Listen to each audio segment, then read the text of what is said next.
morning and welcome to the breakfast show on Faith FM. This is Skafy here. I have Daniel Livingston with me in the studio, Shell Salto, and this is the best place to start your day with positive and uplifting thoughts. You're listening across Australia on 87.6, 87.8 or 88 depending on where you are. You can also listen to us through the Faith FM app, which you can download for free. You can experience us without interruptions. You can check out replays. You can listen to replays, podcasts, and extra content. It's really a great app to download. I use it. Do you? I do. Yeah, me too. Yeah. And the website. Absolutely. Yeah. Good morning to you, Dan. Good morning. And good morning to producer Shell. Let's start with our exchange of gratitudes here, Dan. I have one today, but I want to hear from you first. Oh, me first? Yeah. Okay. I'm thankful for holidays and so a couple of highlights for me. One low light, I electrocuted myself, but I'm thankful for God's protection. I actually was doing maintenance on my pool and caused a bit of an overflow, and the water conducted electricity. It fried one of the components of our chlorinator. And so there's a bit of repair. I was already repairing something that was broken. Now there's something else broken. So there's some some major works to be done on my pool. But I'm thankful to be alive and well. That was yesterday? No, this is during the holidays. Yeah, just before Christmas. I did go to the hospital for 6 hours. To make sure that all was well. But I was really thankful to spend some time at Timbertown earlier this week, the historic village up at Warhope, getting back into history. I never heard about it. It sounds like a place that I want to visit. It closes at the end of this month. So we thought we'd get there before it closed. Yeah. Look, you just unlocked to me a new fear. Which is pool maintenance. Never thought that that could actually cost your life, but I'm actually very grateful that you're here today. Thankful for circuit breakers. That's right. Circuit breaker trip. Well, I'm grateful for a number today, and the number that I'm grateful for is 23.5. Whoa, 23.5. Yeah, I'm very grateful for 23.5. Do you know why? No. Because 23.5 degrees is the angle of the Earth axis. Yes, so the Earth rotates on its own axis, but it's tilted 23.5 degrees. Right, okay. Yep. Why am I grateful for that? Because today, Daniel, is Earth's rotation day. Right. So we're celebrating that the Earth rotates, and at that particular angle, this day is celebrated today, the 8th of January, because on that day in 1851, a guy named Leon Foucault proved that the Earth rotated on its axis. And the important thing about that number is that it not only determines the length of a day, the speed of the rotation, but because of the tilt, we actually get to experience the seasons. Yeah. If it wasn't for the tilt, we wouldn't have seasons. And that number, 23.5, is the latitude of the Tropic of Cancer and Tropic of Capricorn. Is that right?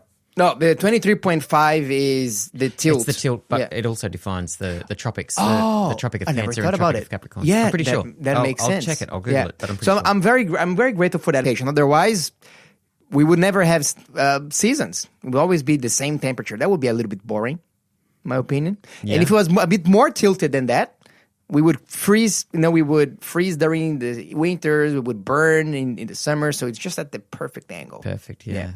There's so many fine-tuned things. Very fine-tuned. Yeah. And speaking of fine-tuning, today we are going to talk about when being a good person may actually not be a good thing, according to the Bible. Yes. So that's coming up here in our More Like Him Bible study. And in our news section, I'm going to talk about some Australian tourists trapped in a remote island outside of the coast of Yemen. And they're struggling to get home. You're listening to the Breakfast Show podcast on Faith FM. Positively different. We have a quiz question first. Let's start with the quiz question. All right. Let's do so. So today is Jan 8, and we've got our first question. Who called himself but dust and ashes? Who called himself but dust and ashes? Do we know the answer to this one? The number is 0491064669. We would love for you to play along with us. Who was the person in the Bible that referred to themselves as but dust and ashes? That's a good one. Let me see if I... Do you have a guess already, Dan? I have a guess. but I'm not sure that I'm right. Okay, well, Well, there's only one way to find out, and that's to show it to me. And ashes. That's not right. No. Okay. Skafy's still thinking about it. I'll try this. How about this person here? Not correct Not either. correct, okay. Well done, though. Did we guess different That's things? who I would have gone for. Have Yeah. let me see your You answer. had different answers. They're both, okay, yeah, both we got it. incorrect. Okay. The question, one last time for you, listener. See if you can get it right. At least have a go. Who called himself but dust and ashes? Okay. That is a good one. I'm actually looking forward to Finding to out the find answer. out who the Yeah. person was. Yeah. All right. Then I actually wanted to share with you our first Bible study for today. And it's going to be on Psalm 1. Psalm 1. Yeah, And why did we choose Psalm 1? Let me tell you why Skafy? do we choose Psalm 1. Because I have decided that this year, as part of one of the structures of coming closer to God, I'm going to read the Bible in 1 year. Yeah, awesome. And I have a Bible reading plan, a very, very nice reading plan. It's crafted by Amazing Facts. And Psalm 1 is part of that first year. And what I like about that particular Bible reading plan is that some Bible reading plans just tell you to read the Bible straight up. You know, so you start from Genesis Genesis 1 and ends up through in to- Revelation. Yeah. I like this one because it breaks it down in 4 different segments. Yeah, that's nice. Yeah, because if you go just straight from Genesis through to Revelation, you can kind of get a bit bogged down when you're going through, so let's say, the Book of Numbers or you know, the Minor Prophets. That's right. You can or- get stuck at a difficult passage. Yeah. With Not this because, one, not because there's any lack of value of those particular passages, but they're just things that we often don't understand, and, Yes. and we get bogged down. exactly. With this Bible study, what it's nice is that you have 2 Old Testament readings. So one is going through the narrative books. Yeah, The second one is going through the Poetry. the poetry. And then in the New Testament side of things, you have all the Gospels and Acts and like the narrative books, and then the epistles. Yeah, right. So You're going to get gospel every you, morning. every day you get something. Yeah. And the time commitment to read that is not really that big. It's about 10-15 minutes per day only. So if you would like to read the Bible with me, radio friend, and you can share your questions, your insights, play with us. Our More Like Him segment this year is going to be following that plan. Not super closely, but we will, during the week, we will talk about the readings that fall within that week. Right. Because we won't be. I wish we could have like a 10-hour show program where we can just talk about verse by verse, chapter by chapter, and really get down to the granular level of detail. And every day of the week. Every day of the we're week. We're only here 5 days of the That's week. right. But we're going to use that to anchor our studies here, and Yeah, we're going to right. start with Psalm 1. So if you let me just before we move on, I just want to let you know how can you get access to that. I think my suggestion is that there's 2 things you can do. Number 1, you can go to the Amazing Facts website and search for Bible reading plan, Bible in a year, and you can download the PDF, print it, and then you can tick it off. They made the PDF in such a way that it's easy for you to cut it and maybe insert it inside of your Bible or place it somewhere where it's visible to you. Or if you want the easier way, you can just text me here with #BiblePlan, and I'll send you the PDF straight away to Awesome. your inbox. So our number is 0491-064-669, #BiblePlan, and I'm going to send that plan to you. So let's start with Psalm chapter 1 then. Psalm chapter 1. Yeah, Psalm Do you want me to chapter read 1 is the whole first Psalm. Yeah, let's read. The whole I'll stop you Okay. at certain times, Okay. but go for it. thing? All right. Blessed is the man who walks not in the counsel of the ungodly, nor stands in the path of sinners, nor sits in the seat of the scornful. Okay, let's pause here. So the cool thing about this Psalm is that it's starting with a blessing. It's kind of like, no wonder it's Psalm 1. Psalm 1 I think it's one of my favorite Psalms. It starts with, hey, blessed are you if you do this. Boom. Now, you did give us a bit of a teaser about... I did give a teaser. And I'm looking for it. But anyway, let's Yes. keep going. So And the my teaser is, according to this Psalm, being a good person may not be the best thing. Right. Okay. We're looking for it. So Blessed is the man who doesn't do these bad things. Okay, he does not walk, he does not stand, he does not sit. And I like how there's that progression. He does not walk in the counsel of the ungodly, he does not stand in the path of sinners, he does not sit in the seat of the scornful. So what does he do instead? Let's read it in verse 2. But his delight is in the law of the Lord, and in his law he meditates day and night. Yeah, keep going. He shall be like a tree planted by the rivers of water, that brings forth its fruit in its season, whose leaf also shall not wither, and whatever he does shall prosper. Yes. Yeah. Let's just pause here for a second here. There is a massive promise here. A promise that I do not know about you, Dan, but I certainly want it for my life. It says that whatever he does shall prosper. Like I want to prosper in whatever I do. Yeah. How do I access that? That's what I'm after here.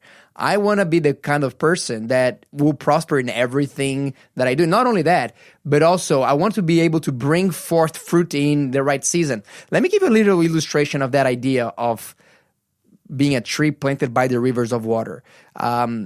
Maybe I don't think we have so many that kind of landscapes in Australia. I'm sure we have, but not as frequently as we see them in desert prone areas. I was in the United States a couple of weeks ago, and I went to that Las Vegas region. Yeah, right. Yes, not for gambling, not for anything, but it was it was a nice beautiful. stop. That's right. Yeah.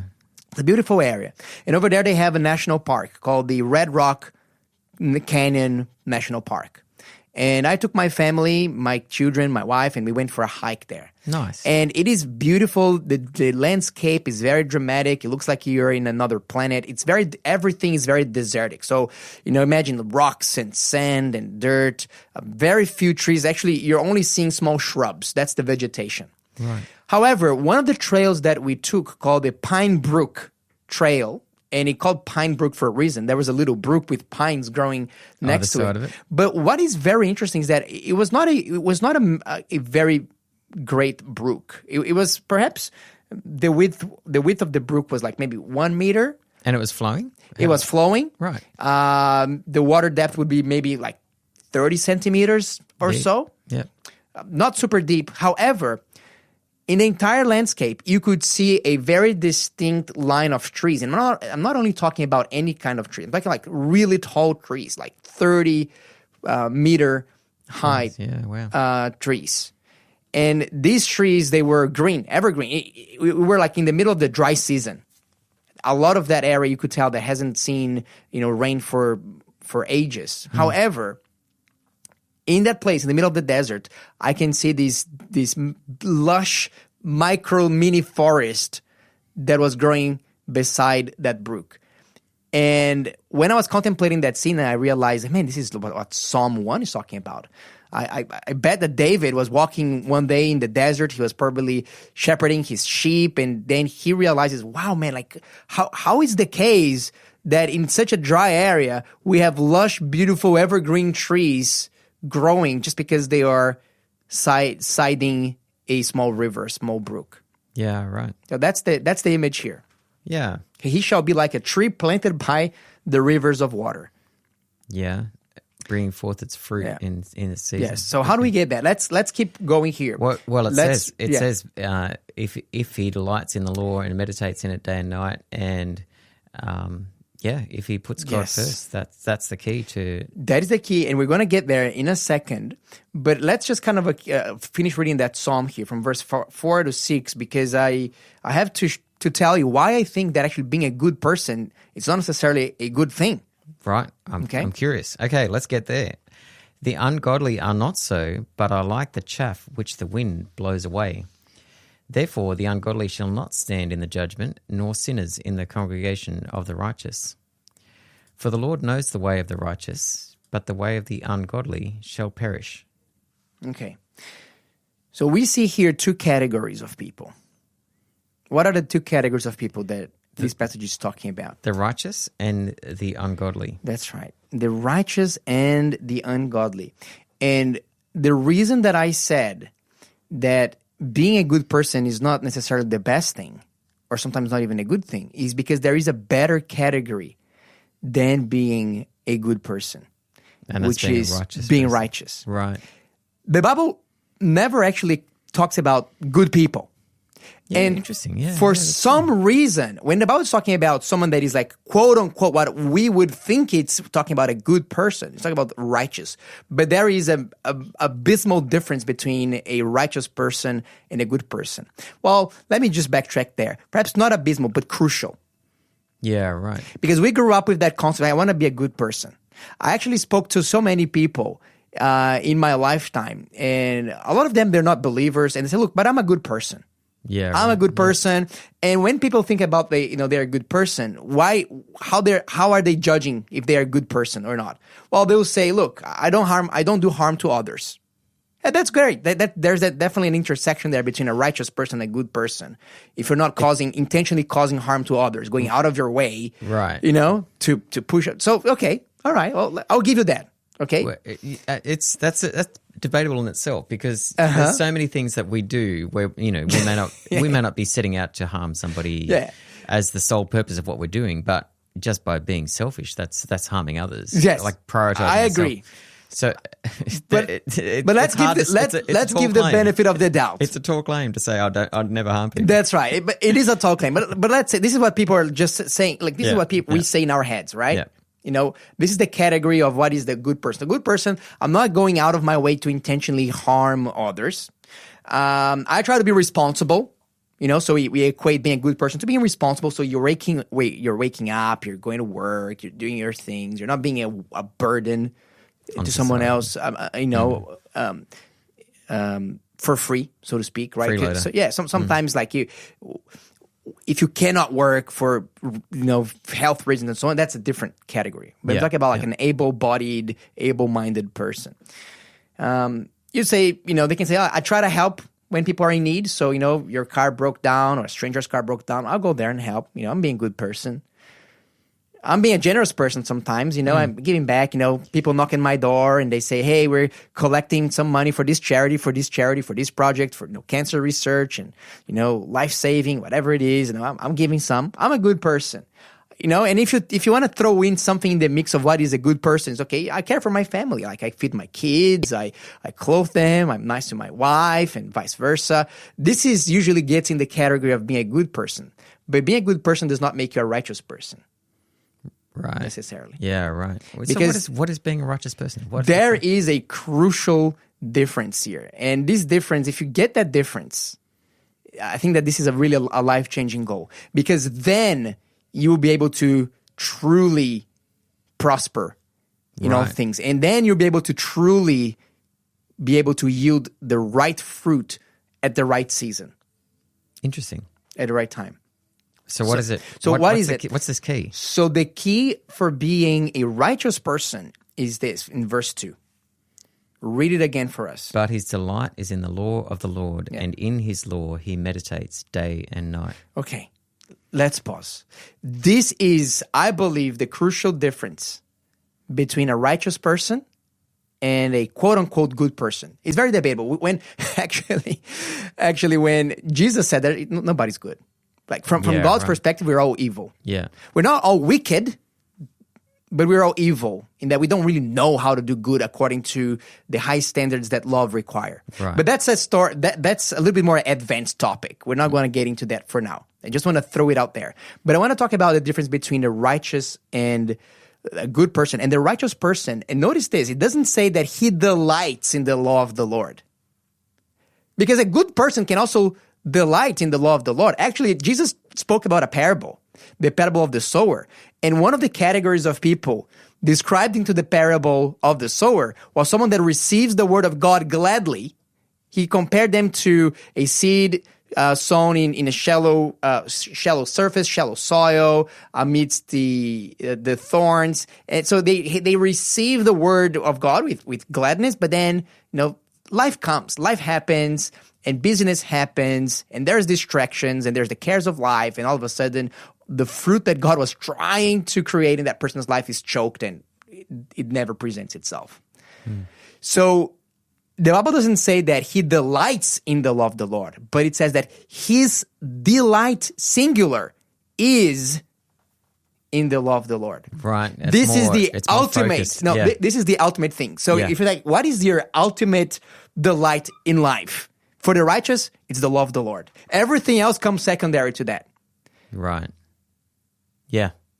Yeah. That is why he is meditating day and night. Not because of some kind of legalism, but because he said this is where he's getting the greatest and most significant amount of dopamine Yeah. Right. in his life Yeah. is delighting in the law of the Lord. Right. Yeah.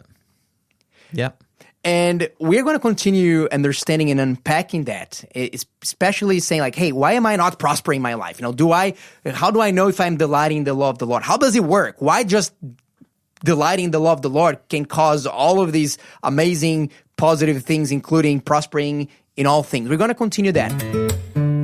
You're listening to the Breakfast Show podcast on Faith FM. Positively different.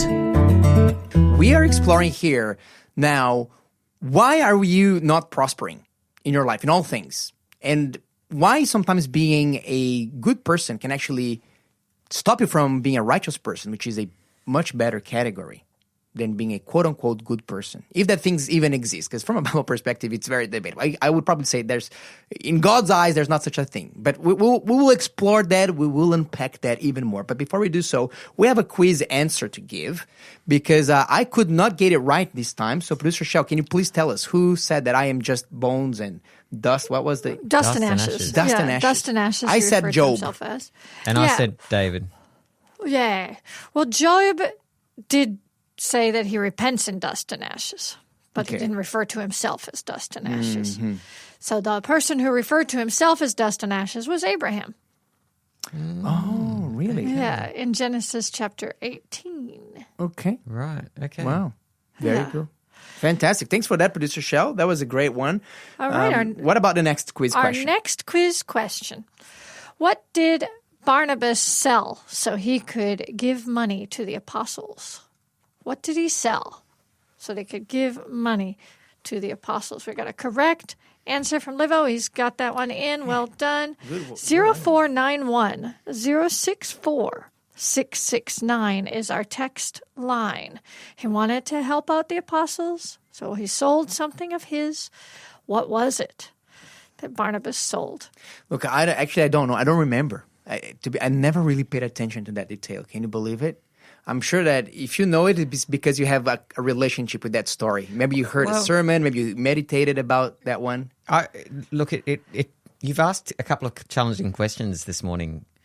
It was like yesterday. But yesterday I missed the first two questions. I don't know whether we're taking a while to wake up, Skafy, or No, whether I do producer have a Shell couple is- of challenging ones Yeah, here. this And she is starts with the definitely on the challenging challenging one. I don't remember that story, but I am actually super eager to So figure I it actually out. didn't know for 100% the answer. Like it could have been one of two things, and I went with one of them, and thankfully, Right you were. Yeah. Okay, well well, done. let me try a second guess here. Just No. yeah, all right. Okay. No, I don't know. We're doing pretty good, though. You're on a far better track with that second one. Okay. 0491 064 669 is the text line. The question again, what did Barnabas sell so he could give money to the apostles? You can find the answer in Acts chapter 4, verse 37 for those who want to look it up. Yeah, let me look in Gumtree here David's and see got if I it find right. Barnabas and see if he. There's no user called Barnabas selling anything here. So. maybe Facebook Marketplace. Maybe he's on Facebook. Facebook Marketplace. It's already been sold. It's already been used for God's glory. So, no, you're not going to find it there now. Very good. All right, so let's go back to Psalm 1 here because that Psalm 1 has an incredible promise here made by God. It's not Skafy making that promise, not Livo.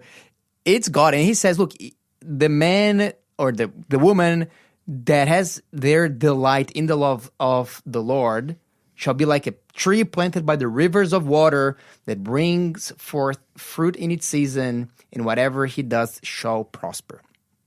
I want to explore with you then that idea of whatever he does, he shall prosper. I think that God is talking about true prosperity here.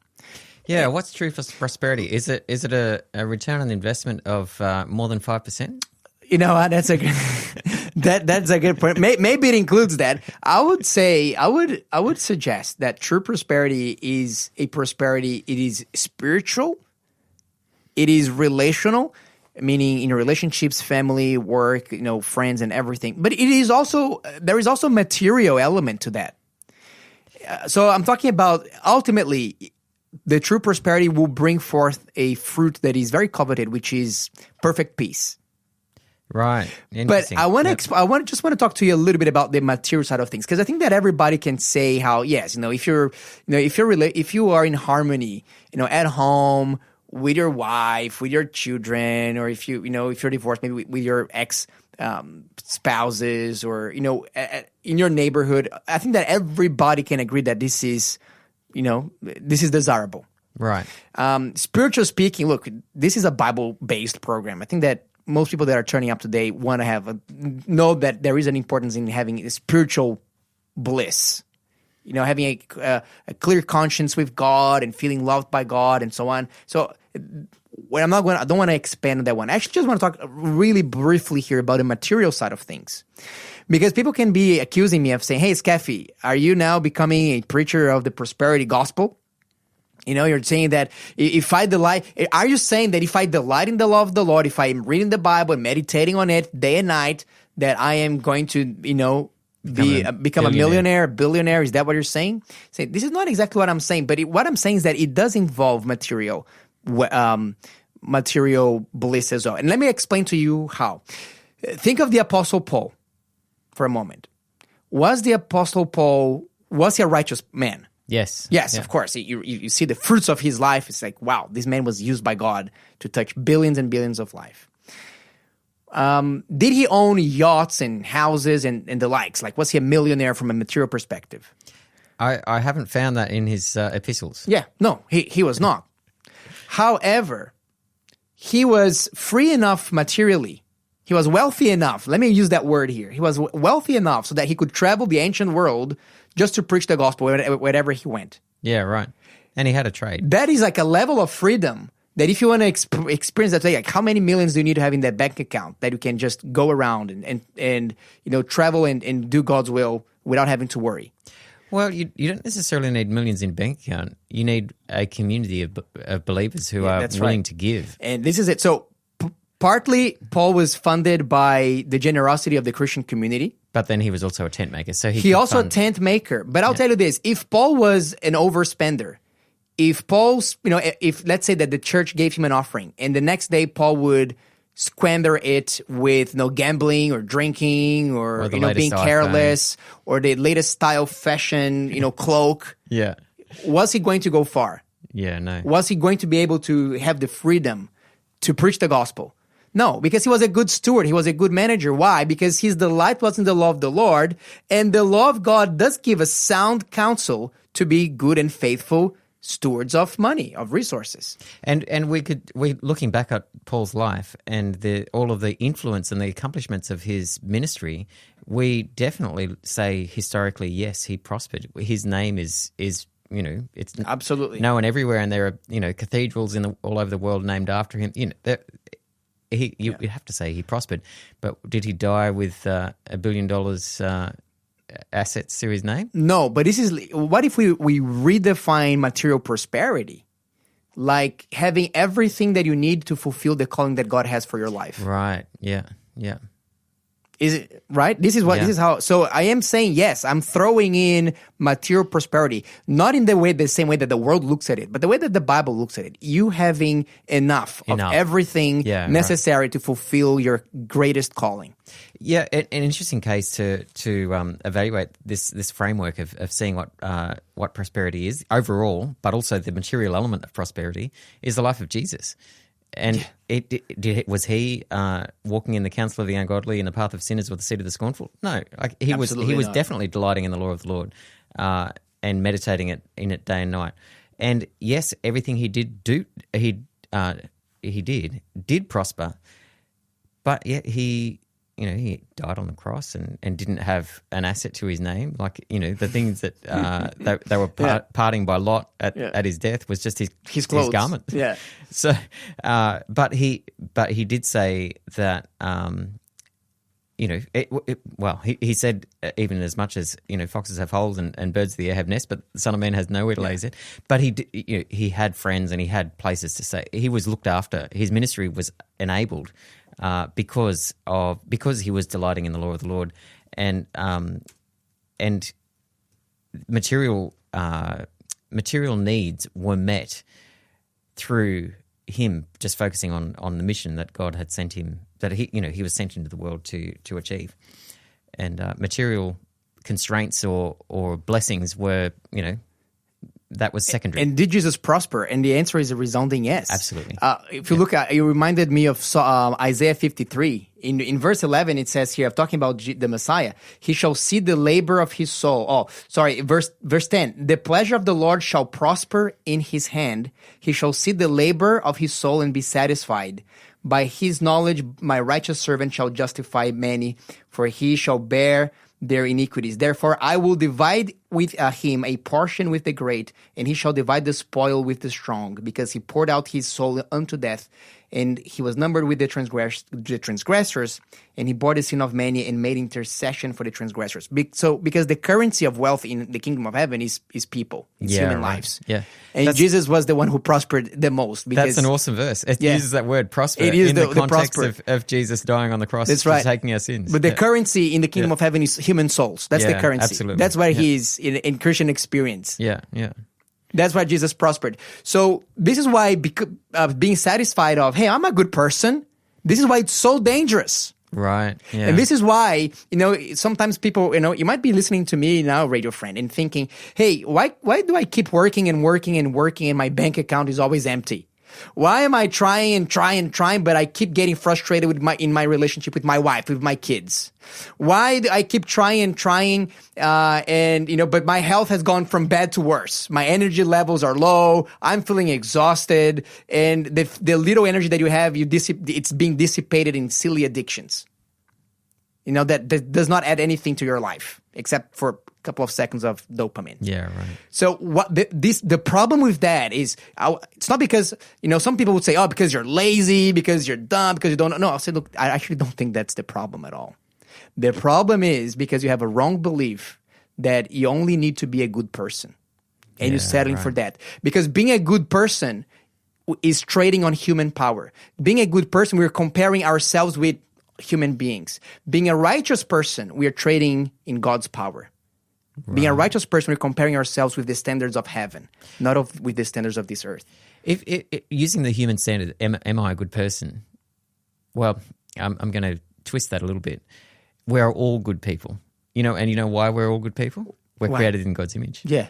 So of course we're good people. Like there is something in everyone that is a good person. But that's not what this psalm is talking about. This is why I found that it is so important to replace that category of, oh yeah, I'm a good person versus, no, am I a righteous person? Right. Because righteous persons encapsulates the things that we often identify with a good person, but it goes way beyond, and now we're treading in God's power, not on just human power. Because when you say we're a good person, really what we're doing, we're just comparing ourselves with the greatest of sinners, so to speak. And of course, in our own eyes, we're always a good person. We're always a good person in our own eyes. So we have a very low bar of comparison here. I'll give you an example from day to day that will help you understand like the difference of seeing yourself as a righteous person versus seeing yourself as a merely quote unquote, with lots of big quotes, good person. And that is, I have an electric mower in my house, like a lawn mower. Yep. And that lawn mower, it takes like two big batteries, like 18-volt batteries to operate. But I'm not going to say the brand, but I also had other batteries from that same brand. Because once you buy the batteries, you're kind of locked in to that brand. Brand, right? So now it's too late for me to change. But I also have like some of the smaller battery packs, the ones that you use for the power tools, like the driller and, the circular saw. That's right. Yeah. So they're much smaller. And one day I was mowing my lawn, and my two batteries, they didn't go too far. My big batteries, I could only mow maybe half of my lawn. So, but I still had two batteries from the smaller packs. I'm going to just use that, and that will give me some extra.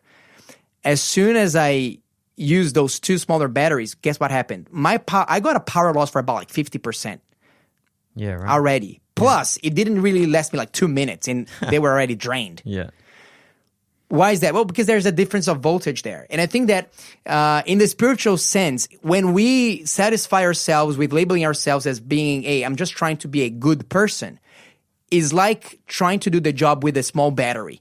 Yeah, right. This limited human concept that doesn't really encapsulate the fullness, the richness of power that God actually has available for us.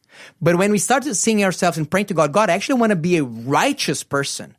This is like treading and working on the 18-volt batteries pack. Yeah. Because we're not because when we decide that we want to be righteous and we are asking God, I say, God, please help me to become a righteous person. Make me a righteous person today. Let me be a righteous person that you have promised. Then we're able to tap into God's power into our life. Because being a good person, we're basically satisfying ourselves with breadcrumbs. Yeah, right. Versus being a righteous person. Now we're treading in true power here.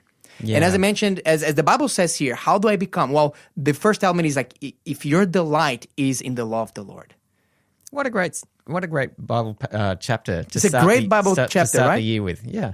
And I believe you're memorizing this chapter. Is that right, Skafy? I'm trying to memorize this chapter. Awesome. Maybe I'm halfway through, maybe a little bit less, but yeah, wow. Yeah, working on that one. So that's the point. Actually, this is what I want for you, radio friend.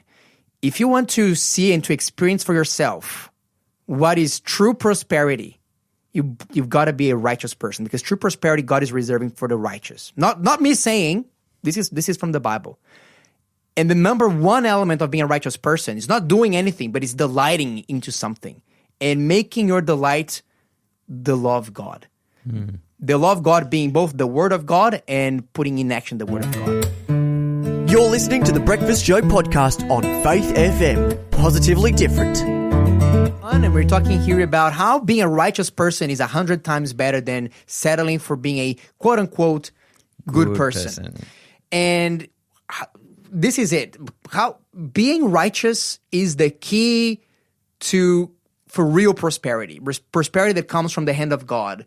But it's only attainable through loving the law of the Lord. That's what Psalm 1 teaches us. There's no way you can become a righteous person if you do not have a fall in love and your ultimate delight in life is the law of the Lord. So how can you become that? How can we're committed to help you love and delight in the law of God here in this program. And what can you do to get started? Well, one thing that you can do, you can start reading find out a Bible reading plan online. There's tons of them online. There's tons of Bible reading plans. But let me tell you, there's a lot of really bad Bible plans out there. Some Bible plans, they just tell you to read the Bible straight away. I think this is very hard. Most people in my experience, even myself, I failed in reading the Bible in that way. I only started to succeed reading the Bible once a year when I started to read the Bible with a Bible plan that gets a little bit more of diversity in it. Yeah, it gives you something from the Old Testament and the New Testament every something day. From the Old Testament, something from the poetry, something from the New Testament, something from the epistles of Paul. So you can look online, look, which one do you recommend, Skafy? You can find any one you want. However, I do have one here that I use that is proven, that is good. And if you want to get a copy of that one, just text me here with #Bible Plan, and I'm going to send it to you for free. And then we can follow, we can study, we can read the Bible together through this year. It takes about 10 to 15 minute commitment every day. But I believe that reading the Bible is the first step to develop a delight for the law of God. And the delight for the law of God is what brings true prosperity for a righteous person. And that's what I want you to be, my friend. Yeah, that's great. Let's get the answer to the quiz question here. Producer Shell. What was it that Barnabas sold? His land. He sold a plot of land. A plot of land. Yeah. Yes, I didn't remember that story. I have to reread it. I was toying in my mind. Did he sell his house or his land? Yes, I put it. Like my second guess was house, and then I realized maybe it was the land. But there you go. There you go. Very, very good. Yeah. I was wondering too if you knew from our first question, which was about Abraham referring to himself as "but dust and ashes." Do you know where that happened? The context of that? Chapter 18, I think it's the chapter that Abraham does the covenant with God. I think that Abraham was really struggling. It wasn't when he was struggling to say, hey, God, when are your promises about giving me a descendant will be fulfilled? Was that the context? No, it was about saving Sodom and Gomorrah. It's just how many people. Righteous people. Yeah, if there's this amount, or, when he was bargaining with God. When he was bartering with God. Mm-hmm. And he was saying, he was feeling bad to bargain again with God. Yes. But dust and ashes. Yeah. But Have mercy on please. me. Yeah. I'm Yes. just dust and ashes. Look, like, what would you expect from a sinner? But like, can I please, change my mind and ask for just a little bit more? It started at 50 and ended at 10, I think. Yeah. Yeah, love it. Oh, thanks for that. That's great. Good. Very good. Well, our show is just getting started then, and we are going to be talking about a couple of Australian tourists that are trapped in a paradisiacal remote island out of the coast of Yemen, and they are finding trouble to get back home. So I'm going to be giving all the details on that story. We're also going to have an interview today with the Voice of the Martyrs talking about Thanks for Stephen. being a part of the Faith FM family. Join our community on Facebook or get in touch at 1-800-FAITH-FM.